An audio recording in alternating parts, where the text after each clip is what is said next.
Hello everyone and welcome back to Through Africa. It is still me, your host, Mesiba Mgbola. And today we are joining you again live from our studios here in Ankara, Turkey, to discuss three very important topics to the African continent.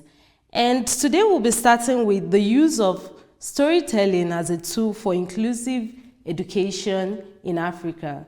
Now, to talk more about this topic, I'll be speaking with Gbolahan Adamolekun, who is the communication manager at Catering for Africans in Need. Hello, Gbolahan.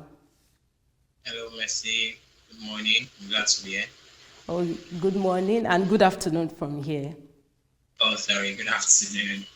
Thank you. So I'd just like us to go directly into the discussion. Now, how can storytelling be used to promote inclusive education in Africa? Yeah, good afternoon again, Messi. I'm really glad to be here. And to your question, I personally am of the opinion that a lot of people are not aware of the immense struggle that underserved African children have to go through to access quality education. And now, even those that are aware of the problem just know the numbers. They probably read an article, they saw a post that says that over 98 million African children are out of school. But to them, it's just that numbers. They are unable to connect these numbers and statistics to real life people and real life stories. And that's why storytelling is very important. So storytelling helps us connect these statistics, these numbers that we are not proud of, to real human stories that people can connect with, to real human faces that people can see, and to narratives that we can tell and inspire change and inspire action. So, for instance, last year, in my capacity as a communications manager for Kane Africa, a non-profit organization, a prominent non-profit organization in Lagos, Nigeria, I was opportune to meet a young man, a young lad by the name Solomon Delight. Now, Solomon is the 14th child of his mother, 1 and 4, 14. And the sad pattern in his family is that all of them had secondary school dropout. That is, the dropout of secondary school. And by the time we met Solomon, he was already a dropout as well. So he had already dropped out of secondary school.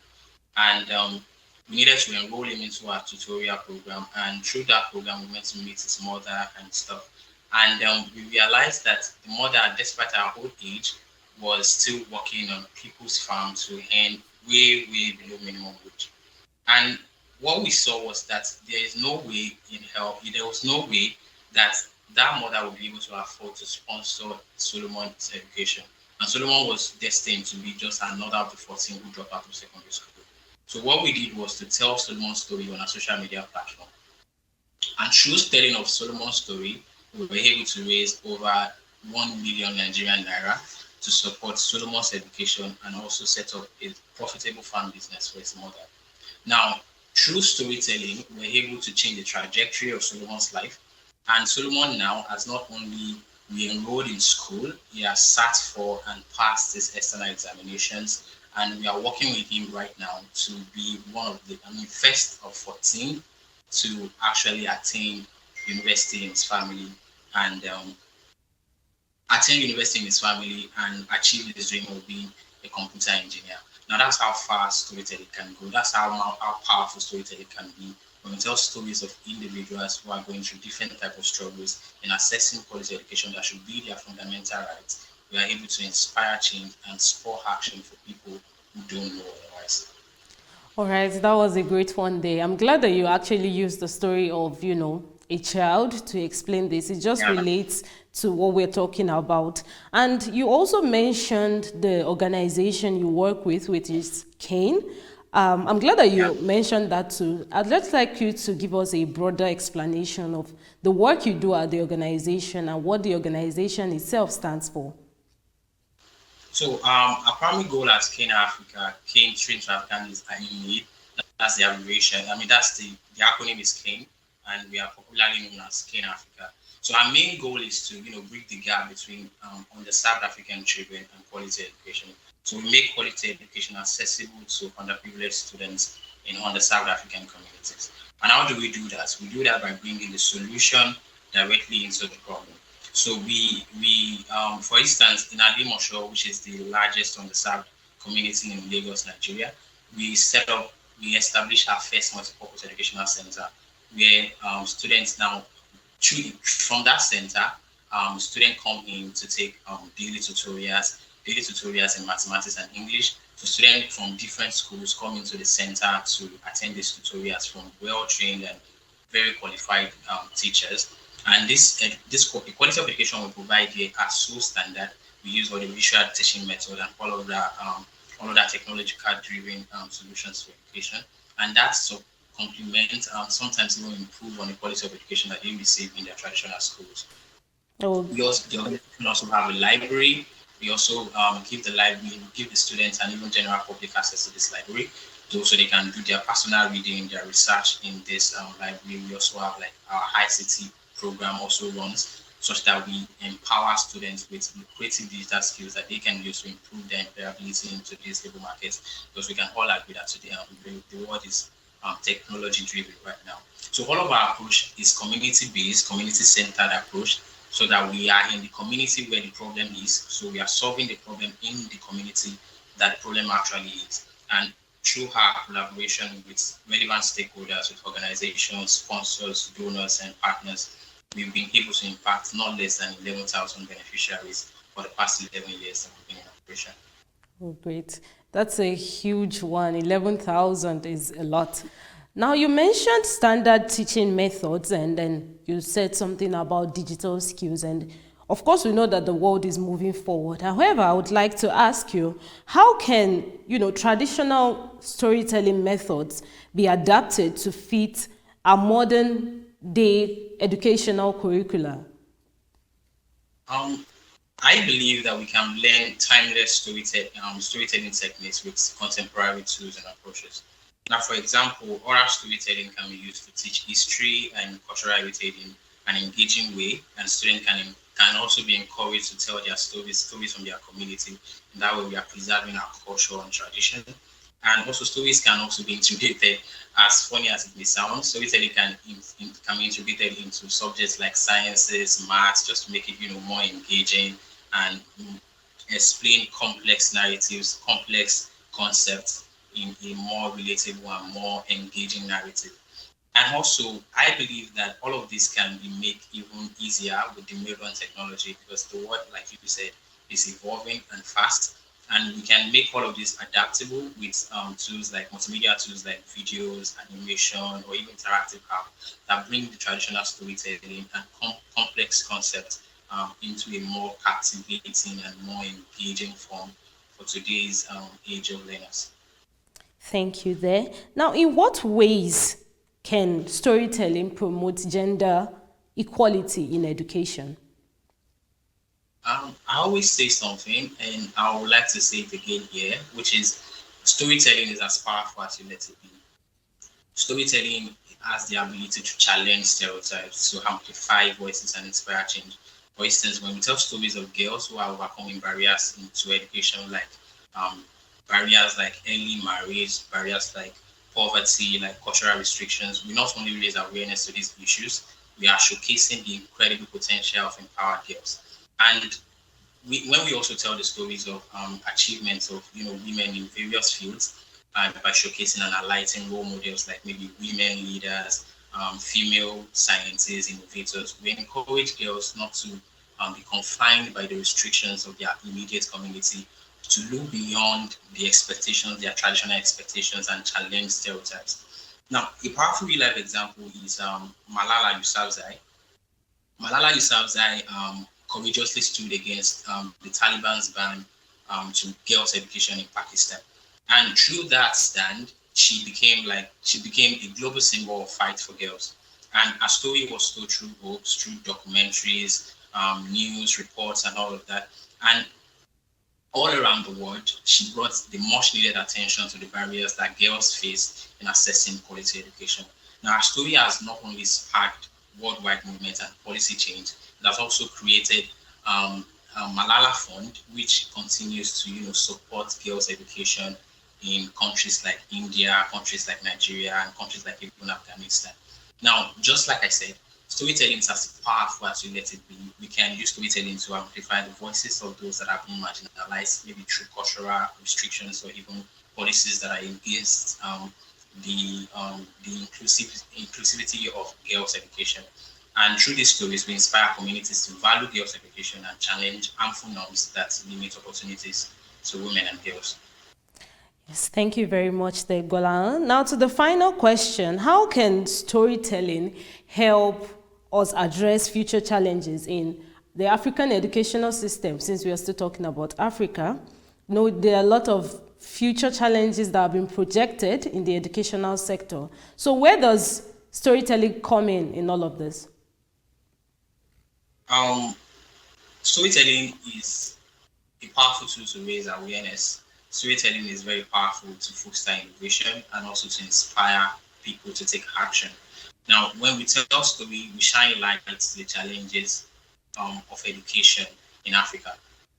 Now, the challenges are enormous. We have challenges like lack of resources, a crowded classroom, but we need to tell personalized stories that people can really engage with. Tell story of students who cannot, who sit on the bare floor to take lectures. Tell stories of teachers who are unpaid for months and months. Tell stories of communities that have only just one school to serve maybe 2,000 residents.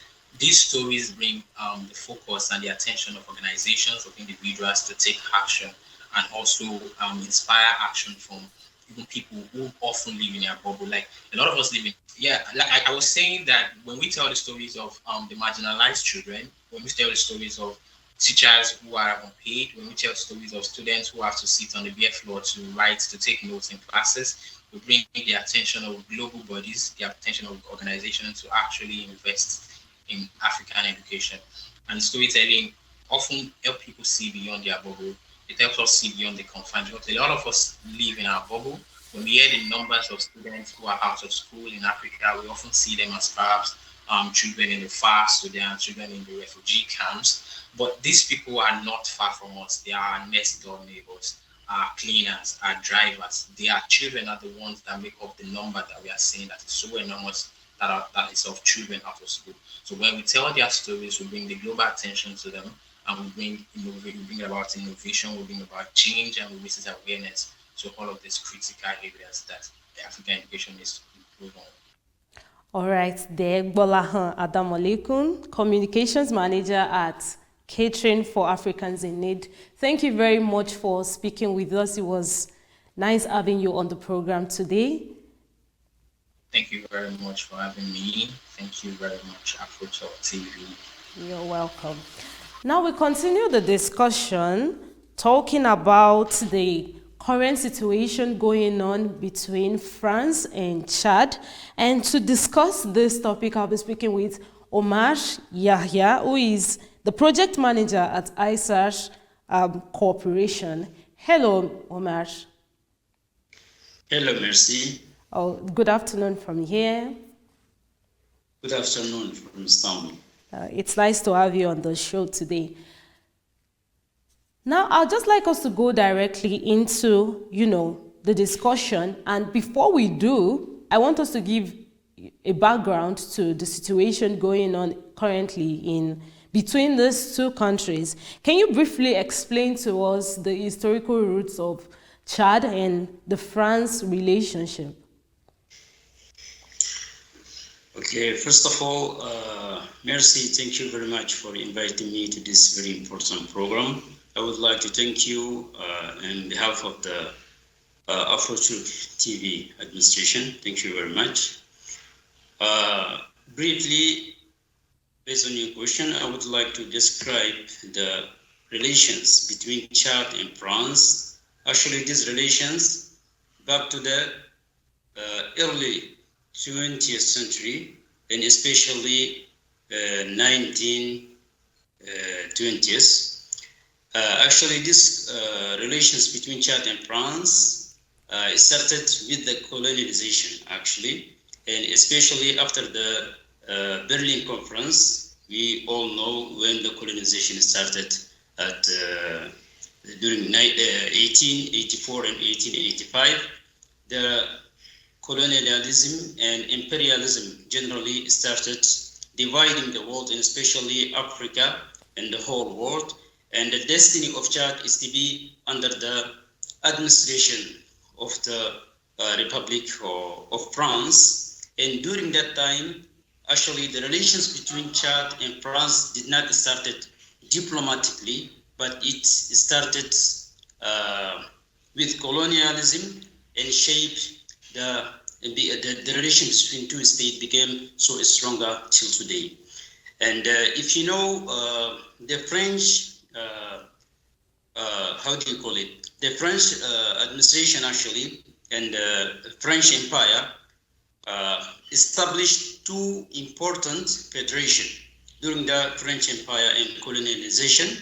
The first one, we call it West Africa, and the second one, Equatorial African French. The first one actually just concerned the Western Africa, which is Senegal, Burkina Faso, Mali, Benin, and Cote d'Ivoire, such those countries. And that actually, it was established officially 1904.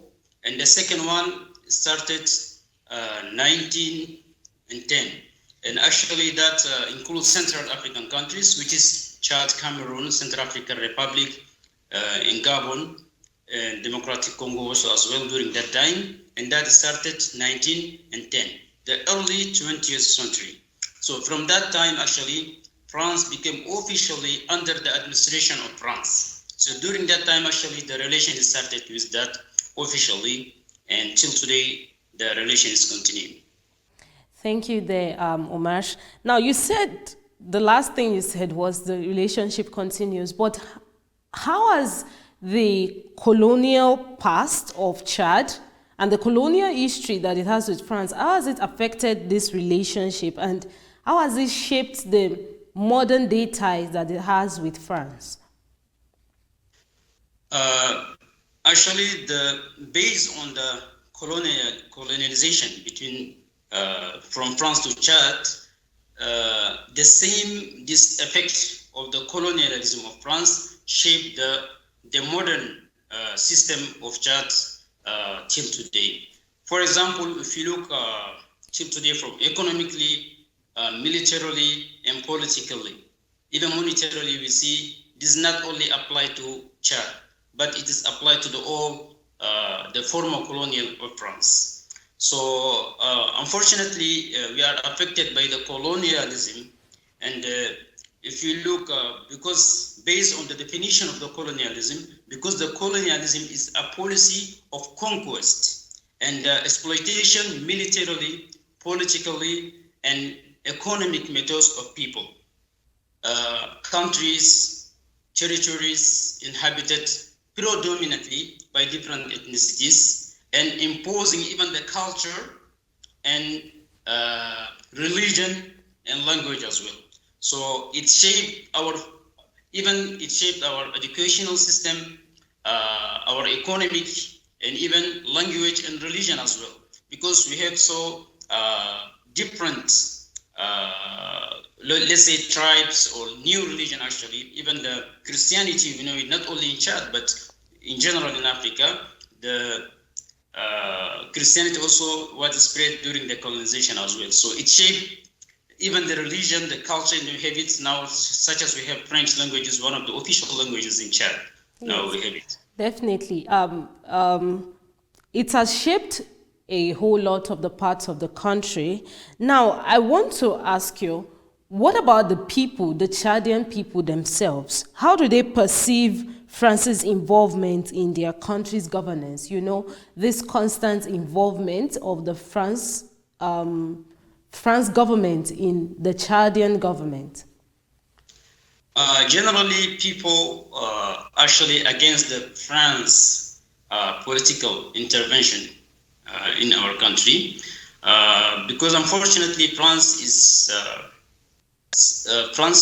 policy doesn't respect our integrity, the integrity of the Chadian people, and in general other former colonial as well, because we are sovereign state, and unfortunately France is intervening in our internal affairs. That is the issue.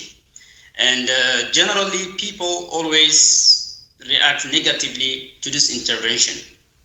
And that's why during the last 10 years, we see people always protesting and always trying to protest, manifest, and show their reaction to that. We don't need France, especially in our political intervention, because this is in general, the France policy still doesn't see this is just a former colonial policy as the British and the other colonials see. France always see the former colonial as part of its system. So that's why we see it intervening during if there is a political crisis or something without respecting our integrity and our sovereignty. And people always do not accept that and haven't accepted till today. And I think France also should take this issue, how do you call it, seriously, and to see us as partner, not a colonial till today. Okay, thank you very much there, Mr. Oumar. Now, I'd like to ask a final question. How can both nations, we've talked about the problems that go on in these countries, how can both nations work together to address issues like, you know, the youth unemployment and then the regional instability that also happens in these countries? Well, both nations, I think we can't work together. Chad and France, we can work together, but with the respect of our integrity. I think France, first of all, should know that this country became independent since 1960 years after the Second World War, or other nations as well. So it should respect us that we are independent and we can work together. We are open to all superpowers or all other nations to work together, but with respect. The second thing, I think France should not intervene in our internal issues. By this policy, I think we can work together, and we have worked since even during the colonization and after the colonization till today. We have worked, especially in the security issues. We also work with them and with the European Union as well under the umbrella of G5 Sahel. Also, some interventions we have supported France in this case. How do you call it? Against this militia and rebellions in Burkina Faso, Mali, Niger, and even in Chad as well. So I think we can work together, but France, first of all, just should respect the countries and should respect Chad as a partner, but not a colonial power. Because we are independent, France needs to know that, and we will be open for it and to work together. All right, there. Thank you very much, Oumar Yahya, a project manager at ISAR Corporation. It was great having this discussion with you, and thank you for coming on the show.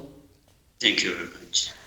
We'll now continue with Azeez Ajifowoke, who is a social worker and child advocate, to talk about child abuse, child sexual abuse, and online exploitation in Africa. Hello, Azeez. Hello, good afternoon.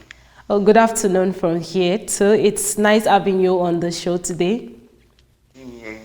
Thank you for having me, Messi. All right, so let's start with this. How prevalent is child sexual abuse and online exploitation in Africa as a whole, as a continent? Oh, okay, thank you for the question. Thank you, Messi. So it's important that we define who a child is. In Africa, most African countries, a child is a person that is not up to 18. So someone that is not up to 18 is a child. And there is a statistics by the World Health Organization that 1 in 4 girls and 1 in 10 boys experience child sexual abuse before they turn 18. It's so prevalent in developing countries. It's something that happens in every part of the world, but it's so prevalent in developing countries because of poverty. So you see in low-income communities how a girl's child, even boys' child, are being abused sexually. So it's so prevalent, and sexual abuse is not only physical. It's not only when a man uses his penis to penetrate a female. It's also non-contextual when online exploitation, when an adult is asking a child to send nude pictures, these are non-contextual and these are online exploitation. Asking a child to send the nude picture, because the child is not being supervised with the gadget that is being given. So it's so prevalent in Africa. This statistic is even more worse in African countries because of poverty.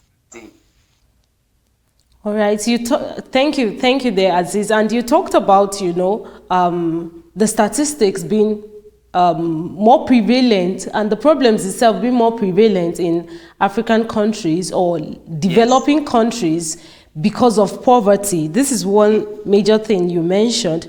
Now, what are other reasons behind the rise of this exploitation in Africa?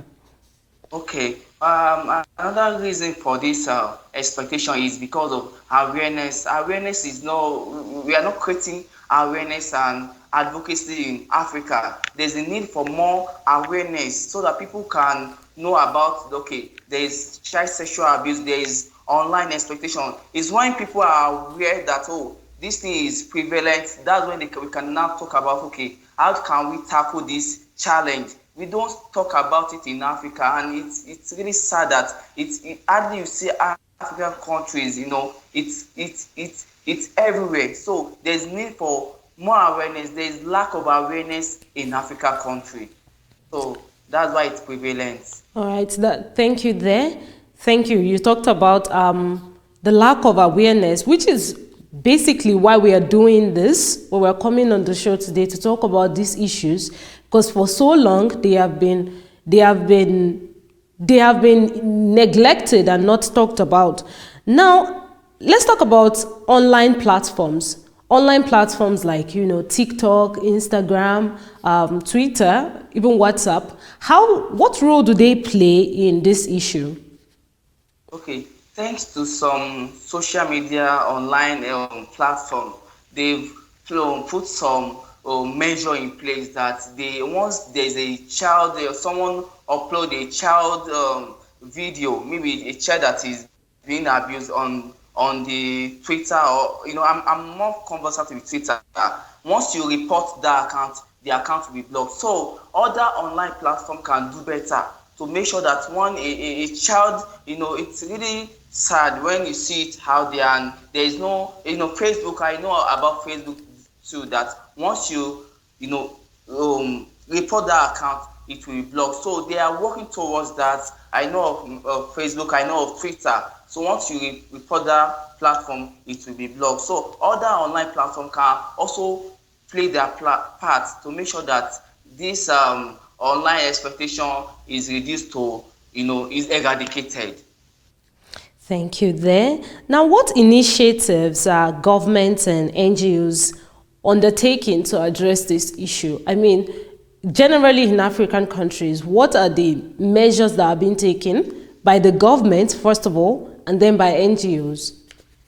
Okay, from the government is the duty bearer. It's the responsibility of the government to protect lives and property, to provide security. So I'm more conversant with Nigeria government, what they have been doing through Ministry of Youth and Social Development, to make sure that, they curb issue of child sexual abuse. And I also conversant with other African countries, that what they are doing to make sure that issue of child sexual abuse is reduced to a barest minimum. And I also work with a child focus center in Lagos, Nigeria, where we fight child sexual abuse. We are fighting strictly child sexual abuse. So we work with government. NGO cannot operate without the government's approval. So we work hand in hand with government. I'm a field officer that we go to field when we have a report of child sexual abuse. I go to the field to rescue the child from the offending environment and place the child in a conducive environment. So that can be done without government approval, without government support. What we can just do is to ask for more government support so that sexual abuse, child abuse can be eradicated. Thank you there. You keep mentioning the word eradicated, and I'm glad that you do mention it, because it totally can. I mean, if we all put in the work, it can be done. Now let's talk about our parents, the parents involved, the parents of these children, and parents in general. What can families do to protect children and younger ones from getting into the risk of sexual abuse? And even when these children are caught in that trap or in that web, how can families help? How can they rescue them? Okay, let me start from the child. That if a child is caught in the act, let me state it due to research.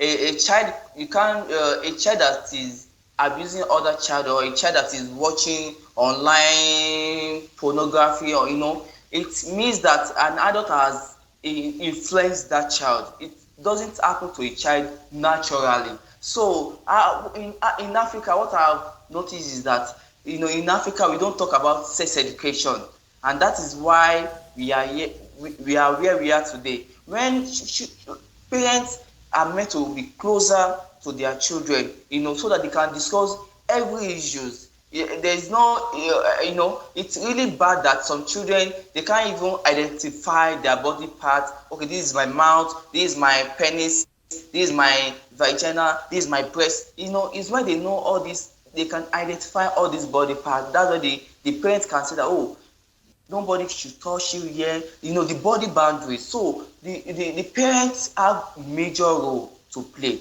in eradicating this menace. What parents can do is to be more closer to their children. And when a child is caught in that heart, it's really important that a child access counseling, therapy. When a child does not have access to therapy, there's high possibility that that particular child might also abuse another child, or grow up to be an adult that you now see the adult abusing other children, abusing adults to adults. So parents play 90% role in this eradicating child sexual abuse. Now, how does the media contribute to solving this problem? Oh, great. That's why I will first appreciate Afroturk TV and True Africa for this platform. If we can be having this interaction, and social media are giving this kind of platform, this opportunity for people to be having this discussion, it will educate the people, it will educate African countries. So they have a major role to play by having this one-on-one engagement with experts in the field, how to prevent it when it happens, what are the services, support service that are open to parents. So thank you once again for this opportunity. You're welcome. Thank you there, Azeez. Now, what tools can parents use to monitor their children's online activities? We talked about how, the media itself contributes to all of this. What tools would you recommend for a parent who wants to monitor their children's activities online? Okay, what I can say is that I'm familiar with my smartphone, where in the settings there's a place for that there's a way you can set the settings of the phone, where you can monitor the child online activities. And also there are some network communication that once you reach out to them, and before you get a SIM card, we call it SIM card in Nigeria. When you get SIM card for a child, you can monitor the child activities and online engagement. And it is so important that we monitor this online. You see a lot of video out there. Wow, and this video is emanating from this child, and this child has parents. It shows that the child lacks parental, parenting. That's what I would say. So they can monitor these child activities on, online. All right, thank you there. To our final question, how can the society prevent victim blaming and adopt a more supportive approach? Because you've also talked about how in Africa we don't really talk about these issues. As a society, what can we do? Thank you. As a society, we can do better. I'm not alien to this. You see why some children, they don't talk about this abuse when it occur. It's when it turns to adult, before you now see them, telling you that, oh, this thing happened when I was a child. It's because of victim blaming and shaming. It's so rampant in Africa that when a survivor, we refer to someone that has experienced abuse as a survivor. When a survivor comes out that, oh, I've been abused, you see them, what was he wearing? What was she wearing? Where was she when it happened? Why was she wearing a miniskirt? You can't blame me for what I'm wearing. I have right to wear what I'm wearing. So what we can continue to do is to create more awareness. It's not the fault of the survivor, it's the fault of the pedophile, it's the fault of the perpetrator. So we should always hold the perpetrator accountable, not the child. So that's what we do in where I'm working. Create more advocacy, and also government that I'm familiar with, Nigeria government, especially Lagos State government. They create more awareness, spend billions of naira to make sure that people are aware. Go to community engagement, training stakeholders in the community so that they can know that to avoid victim shaming and victim blaming. So awareness, I will continue to say that there's a need for more awareness that will solve the issue of victim blaming and shaming. Thank you. Thank you very much, Azeez Ajifowoke, social worker and child advocate. You've been talking to us about child sexual abuse and online exploitation in Africa. Thank you very much for coming on the show and for spending your time and your knowledge with us. Thank you for having me. Thank you. You're welcome. And with that, we've come to the end of the show today. It is still me, your host, Mercy Bamigbola. And if you'd like to send us questions or suggestions, you can do so on our WhatsApp number, which is always on the screen. I'll see you in the next one. Until then, take care and stay safe. Bye.